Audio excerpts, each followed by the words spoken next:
രക്തം നൽകൂ ജീവൻ രക്ഷിക്കൂ എന്ന സന്ദേശവുമായി ബോബി ചെമ്മണ്ണൂർ നയിക്കുന്ന മാരത്തോൺ കോഴിക്കോട് ജില്ലയിൽ പര്യടനം തുടരുന്നു. ജില്ലയിലെ വിവിധ കേന്ദ്രങ്ങളിൽ നടന്ന സ്വീകരണ ചടങ്ങിൽ വൻ ജനപങ്കാളിത്തമാണ് കാണപ്പെടുന്നത്.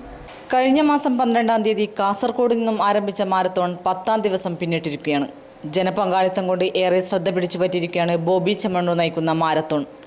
വിവിധ കേന്ദ്രങ്ങളിൽ ഏർപ്പെടുത്തിയ സ്വീകരണ കേന്ദ്രങ്ങളിൽ നിന്നും ലക്ഷക്കണക്കിന് രൂപയുടെ ധനസഹായം വിതരണം ചെയ്യുന്നുണ്ട്. ഒരു ജില്ലയ്ക്ക് 1 കോടി രൂപ കണക്ക് 14 ജില്ലയിൽ 14 കോടി രൂപയുടെ ധനസഹായം വിതരണം ചെയ്യാനാണ് പദ്ധതി ഇട്ടിരിക്കുന്നത്. ഇന്നു രാവിലെ വടകരയിൽ നിന്നും ആരംഭിച്ച മാരത്തോണിന് കൊച്ചുകുട്ടികൾ മുതൽ വൃദ്ധരായ സ്ത്രീകൾ ഉൾപ്പെടെ 100 കണക്കിന് പേരാണ് അണിചേർന്നത്. മാരത്തോണിന്റെ 2ാം ഘട്ടം ദുബായിൽ നിന്നും അബുദാബിയിലേക്കായിരിക്കുമെന്ന് ബോബി ചെമ്മണ്ണൂർ പറഞ്ഞു. പിന്നീട് അമേരിക്കയിലും മാരത്തോൺ സംഘടിപ്പിക്കുന്നുണ്ട്. ഇവിടെ ഫ്ലാഗ് ഓഫ് ചെയ്യാനായി പ്രസിഡന്റ് ബറാക് ഒബാമയെ പങ്കെടുപ്പിക്കാനുള്ള ശ്രമം നടന്നുവരുന്നതായും ഇദ്ദേഹം വടകരയിലെ പ്രസ് ക്ലബ്ബ് ഒരുക്കിയ സ്വീകരണ യോഗത്തിൽ പറഞ്ഞു. ഈ ഓട്ടം കഴിഞ്ഞിട്ട് വേണം ദുബായ് ടു അബുദാബി ഓടാൻ. അവിടുത്തെ ഷെയ്ഖ് സ്പോർട്സ് മിനിസ്റ്റർ ഇതിനു വേണ്ടുന്ന എല്ലാ സപ്പോർട്ടും ചെയ്യാമെന്ന് പറഞ്ഞിട്ടുണ്ട്.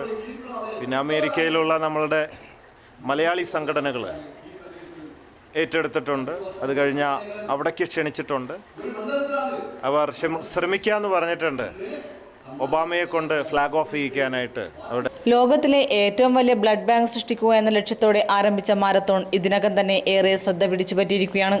മാരത്തോണിന്റെ തുടക്കത്തിൽ 200 കേന്ദ്രങ്ങളിലാണ് സ്വീകരണം ഒരുക്കിയതെങ്കിലും ജനബാഹുല്യം കാരണം 600 കേന്ദ്രങ്ങളായി വർദ്ധിപ്പിച്ചിരിക്കുകയാണ്.